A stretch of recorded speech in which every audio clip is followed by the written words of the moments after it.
Nunca tuve una relación cercana con mi madre, por eso cuando mi hermano Marcos me llamó para decirme que mamá tenía demencia, el mundo no se detuvo. No lloré, no me temblaron las manos. No sentí esa punzada de hija preocupada que uno ve en las películas. Sentí algo peor. Pensé, ahora sí tiene una excusa. Mi madre, Elena, llevaba toda la vida practicando el arte del olvido selectivo. Olvidaba mis cumpleaños, pero jamás olvidó el gol que Marcos metió en el campeonato escolar de sexto grado. Olvidaba recogerme del colegio, pero recordaba con precisión quirúrgica cada error mío, cada palabra que según ella la había decepcionado. Para ella, yo nunca fui suficiente, nunca fui brillante, nunca fui fácil, nunca fui Marcos. Marcos, el hijo dorado, el orgullo, la extensión perfecta de su ego. Cuando me llamó, su voz estaba cargada de dramatismo. Está perdiendo sus recuerdos, Laura. Nos necesita. Pero lo que en realidad quiso decir fue, te necesita a ti. Yo tengo mi vida hecha. Tú eres la que siempre vuelve. Y tenía razón. Yo siempre volvía. Volví 15 años atrás,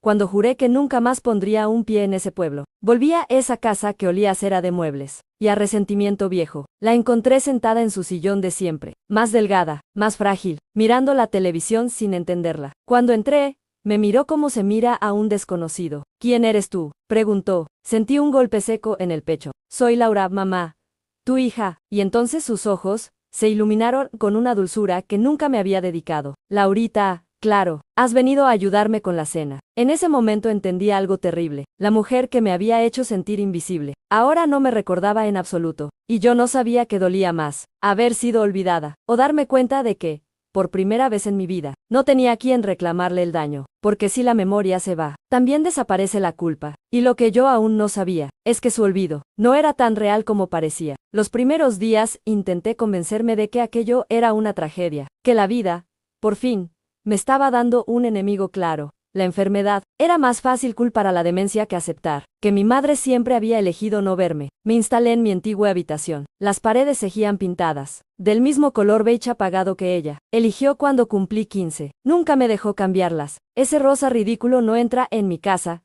dijo entonces. Nada había cambiado, excepto que ahora yo estaba allí, para cuidarla. Le preparaba el desayuno, le organizaba las pastillas, la ayudaba a bañarse, y lo hacía bien, demasiado bien. Ella me miraba con una gratitud suave, casi infantil, una ternura que jamás conocí en mi infancia. Eres una buena chica, me decía mientras le cepillaba el cabello. Esas palabras eran veneno dulce, porque yo llevaba 30 años esperando escucharlas, y ahora me las decía como si yo fuera una enfermera amable, no su hija. Pero su memoria era caprichosa. Un día no recordaba qué año era. Al siguiente, podía recitar de memoria el promedio exacto con el que Marcos se graduó de la universidad. Mi Marquitos siempre fue el mejor, decía con orgullo intacto. Tan responsable, tan brillante. Yo esperaba que en algún momento dudara, que frunciera el ceño y preguntara, ¿y tú, Laura, cómo estabas? Pero no, para ella, yo era una presencia funcional, la chica que doblaba la ropa, la que limpiaba la cocina, la que estaba ahí. Las vecinas me detenían en la calle. ¿Qué ejemplo de hija, Laura?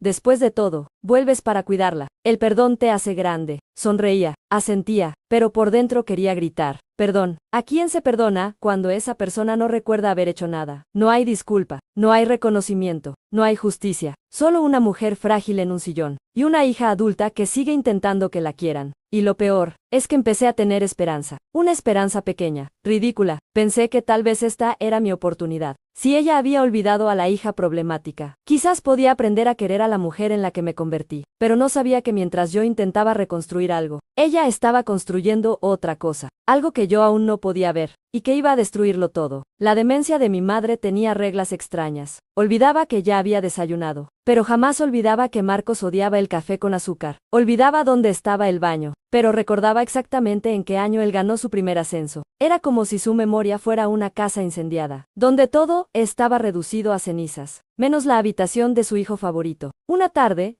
mientras doblábamos ropa en silencio, me miró fijamente. Marquitos nunca me dio disgustos, dijo con voz suave. Sentí el golpe, no por lo que dijo, sino por cómo lo dijo, con claridad, con intención. Tú eras más intensa, Laurita, siempre tan dramática. Me quedé congelada. Intensa, esa era su palabra, la que usó toda mi adolescencia cada vez que lloraba, cada vez que pedía atención, cada vez que le decía que me dolía algo. No se suponía que no recordaba. No me acuerdo de muchas cosas, continuó, suspirando, pero sé que tú eras complicada. Complicada, otra palabra suya. Exacta, precisa, demasiado precisa. Esa noche no pude dormir. Repasé cada conversación, cada gesto, cada detalle. La enfermedad avanzaba. Sí, pero no avanzaba de manera uniforme. Había zonas intactas, zonas convenientes. Empecé a observarla con atención, como si fuera una extraña. Y entonces, noté algo que me heló la sangre. Cuando hablaba con el médico, su confusión era teatral, exagerada, pero cuando hablaba con Marcos por teléfono, su voz era firme, coherente. No te preocupes, hijo, le dijo un día. Laura está aquí ayudándome. No había titubeos, no había lagunas, solo una frase clara, estratégica. Esa noche, mientras le llevaba un vaso de agua a su habitación, la escuché murmurar algo en la oscuridad. Siempre vuelve, susurró. No sonaba confundida, sonaba satisfecha. Me quedé paralizada detrás de la puerta. Por primera vez, una idea horrible empezó a tomar forma en mi mente. ¿Y si no estaba olvidando? ¿Y si estaba eligiendo que olvidar? Porque si su memoria era realmente una ruina, ¿por qué sus heridas contra mí seguían tan intactas? Y lo que aún no sabía, era que muy pronto encontraría algo, que convertiría esa sospecha en una certeza imposible de ignorar. Empecé a observarla como nunca antes. Ya no era la hija dolida, era casi una investigadora en su propia casa. Anotaba detalles mentales, fechas, contradicciones. Un día olvidaba mi nombre, pero al siguiente podía describir con precisión la receta exacta del pastel favorito de Marcos. Un día no recordaba cómo encender la televisión, pero sabía perfectamente dónde guardaba yo las llaves del coche. No era el olvido lo que me inquietaba, era la coherencia selectiva. La verdadera grieta apareció una mañana cualquiera. Había salido a tirar la basura,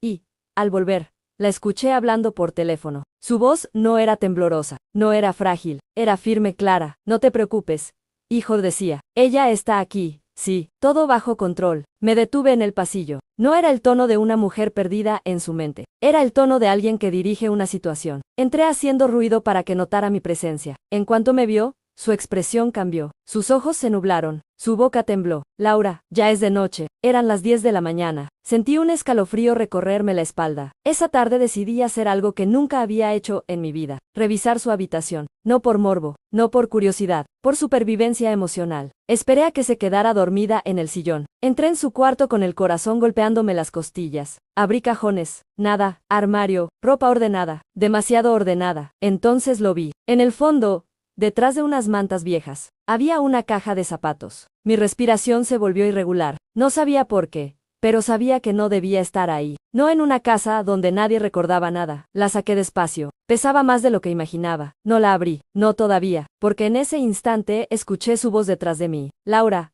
¿qué estás buscando? Me giré lentamente. Ya no parecía confundida, no parecía perdida. Sus ojos estaban enfocados, atentos, y en su mirada había algo que no había visto en semanas. Lucidez, una lucidez peligrosa. En ese momento supe algo con absoluta certeza. Mi madre no estaba tan perdida como decía, y esa caja era la prueba, pero aún no estaba preparada para descubrir hasta dónde llegaba su mentira. Mi corazón latía tan fuerte que estaba segura de que ella podía escucharlo. La caja estaba entre mis manos, vieja, polvorienta, demasiado pesada para estar vacía. Nada. Estaba buscando una sábana, cementí. Ella me sostuvo la mirada unos segundos, demasiados segundos. Luego, como si alguien hubiera apagado un interruptor dentro de su cabeza, su expresión cambió. ¿Ya cenamos?, preguntó con voz frágil. Ahí estaba otra vez, la mujer perdida, la madre desorientada, pero yo ya había visto la otra versión. Esa noche esperé a que se durmiera profundamente, no ese sueño ligero de anciana alerta, sino el sueño pesado que llega después de las pastillas. Me llevé la caja a mi antigua habitación, cerré la puerta con seguro, me senté en la cama donde había llorado tantas veces de adolescente, y la abrí. No eran fotos, no eran documentos médicos, eran cuadernos, decenas de ellos, pequeños, con su letra apretada,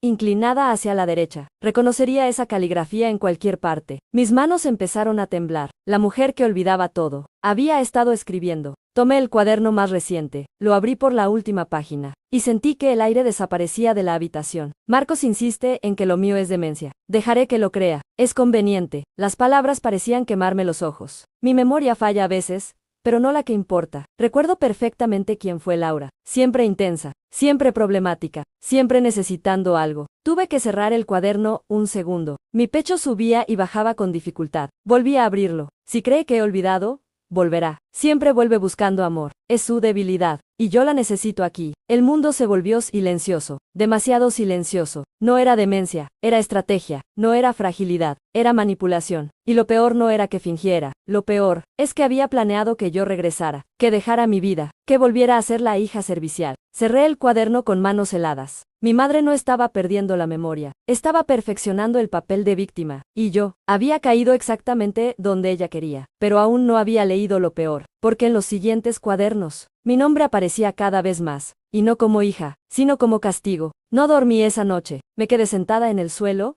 rodeada de cuadernos, leyendo página tras página como quien revisa el expediente de su propio juicio. Mi nombre aparecía una y otra vez. No como hija, no como persona, como carga, como error, como castigo. Laura nació en un mal momento, escribió en uno de los diarios. Después de ella, todo se volvió más difícil. Nunca fue como Marcos. Nunca supo hacerme sentir orgullosa. Las palabras eran frías. No había rabia en ellas. No había emoción. Solo una narrativa cuidadosamente construida. En otro cuaderno, fechado apenas 3 meses antes de mi regreso, leí algo que me heló la sangre. El médico habla de deterioro cognitivo. Es útil. Si dejo que Marcos piense que me estoy perdiendo, él insistirá en que alguien venga a cuidarme. Él no puede. Tiene demasiado que perder. Laura no. Laura siempre ha sido la que vuelve. Tuve que apoyarme contra la pared. No era una confusión improvisada. Era un plan. Había calculado mi culpa, mi necesidad de aprobación, mi debilidad. Sabía que sí parecía indefensa. Yo regresaría corriendo. Seguí leyendo. Le hablaré con dulzura. Eso la desarma. Siempre fue sensible a la aprobación. 3 palabras bastan para mantenerla aquí. 3 palabras. Eres buena chica. Sentí náuseas. Cada gesto tierno. Cada mirada suave. Cada gracia susurrado. Había sido una herramienta. No me estaba olvidando. Me estaba usando. Cerré los ojos un segundo. Recordé aquella noche en que me tomó la mano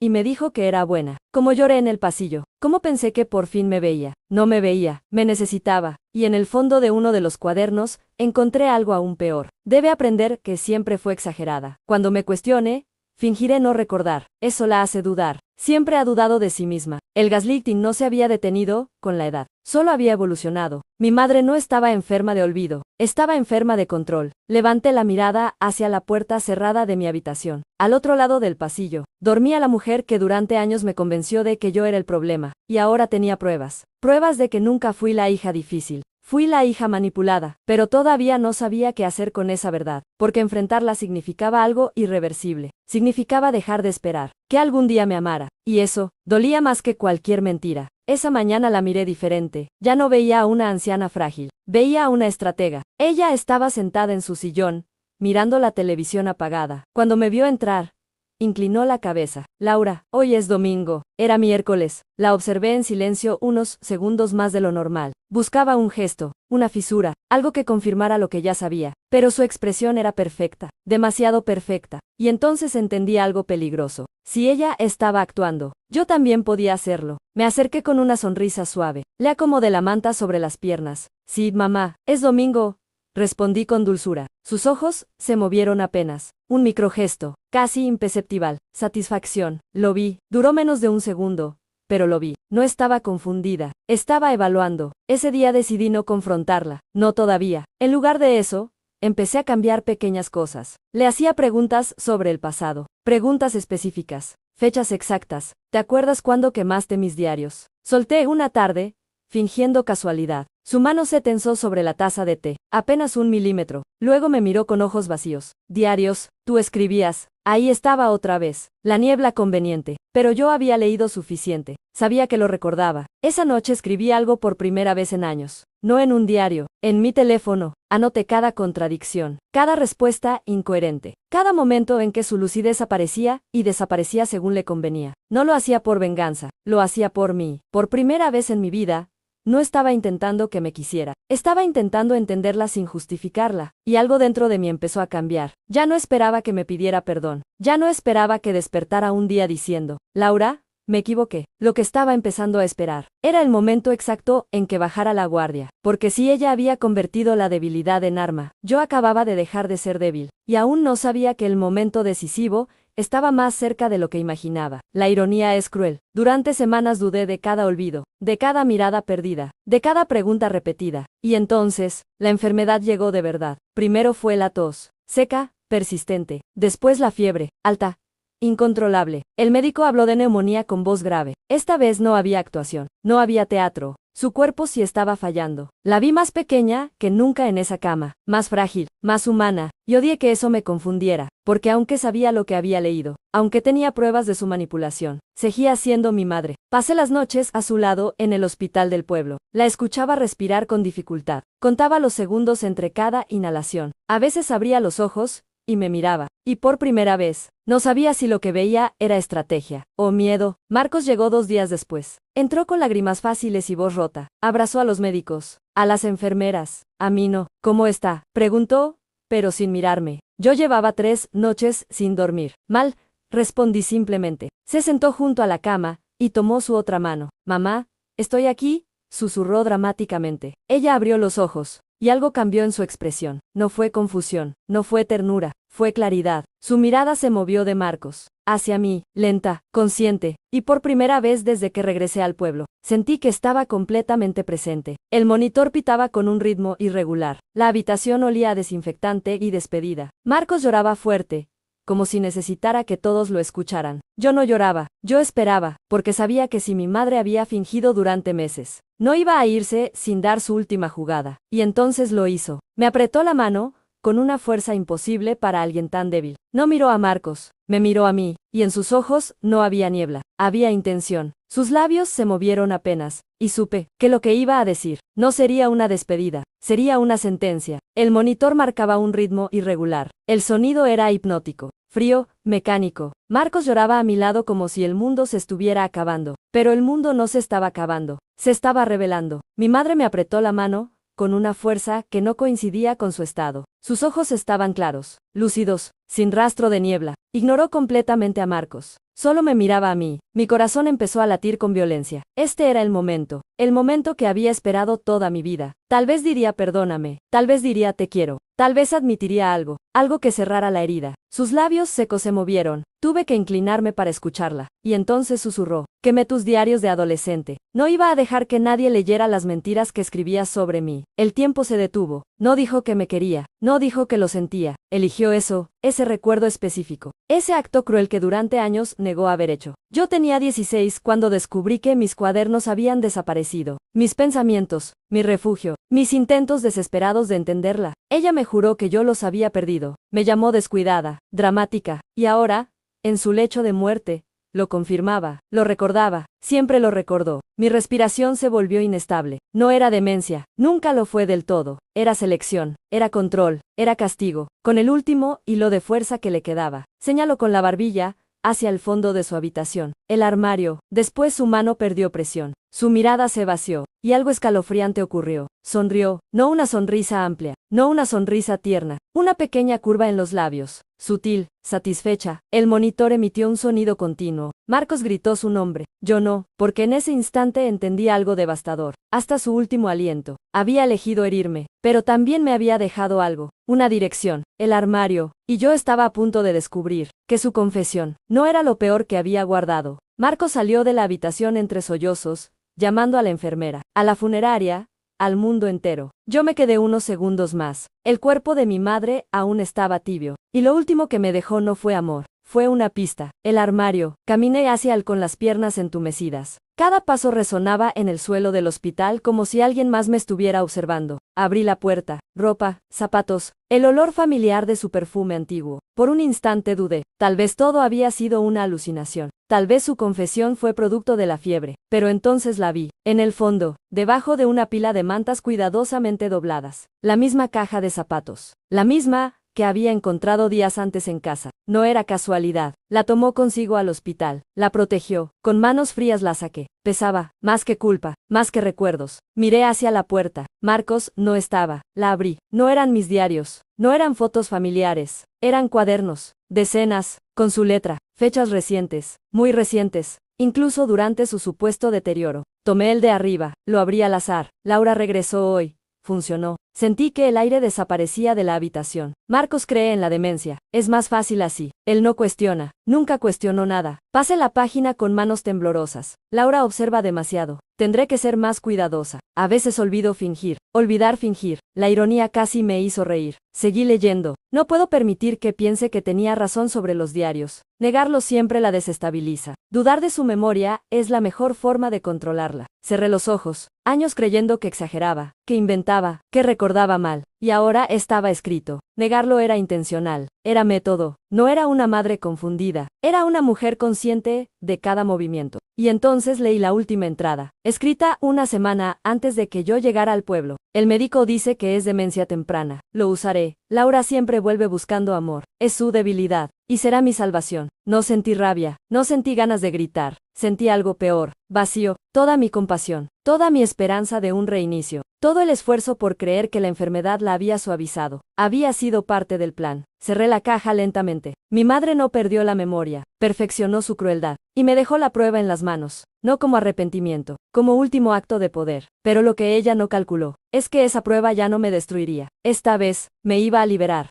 Cerré la caja y la volví a colocar dentro del armario. No por esconderla, sino porque necesitaba pensar. Afuera, en el pasillo, Marcos lloraba con un dramatismo que siempre le había funcionado. Las enfermeras lo consolaban. Él era el hijo devoto, el presente, el que nunca se fue. Yo era la que volvió, la complicada, la que siempre exageraba. Miré la puerta cerrada de la habitación. Podía salir ahora mismo, abrir la caja frente a todos y destruir la versión perfecta que él tenía de ella. Podía leer en voz alta cada línea. Lo usaré. Negarlo la desestabiliza. Es su debilidad. Podía verlo derrumbarse. Pero entonces entendí algo que mi madre jamás comprendió. La verdad no siempre se usa para ganar. A veces se usa para salir. Salí al pasillo con la caja en las manos. Marcos levantó la vista, los ojos rojos. ¿Qué es eso? Lo miré por primera vez, sin buscar aprobación. Sus cuadernos. Frunció el ceño. Mamá no escribía. Sostuve su mirada. Sí escribía. Durante un segundo pensé en dárselos, en dejar que leyera todo, en obligarlo a ver lo que yo había visto siempre. Pero también sabía algo más. Él necesitaba la versión de ella que lo protegía. Yo necesitaba la verdad que me liberaba. Son cosas distintas. ¿Qué dicen? Preguntó. Respiré hondo. Aquí estaba la decisión. Podía repetir el patrón. Podía usar la información como arma. Podía herir. O podía terminar el juego. Dicen que estaba asustada, mentí suavemente. Que fingía estar más confundida de lo que estaba porque tenía miedo de perder el control. No era toda la verdad. Pero tampoco era mentira completa. Marcos bajó la mirada,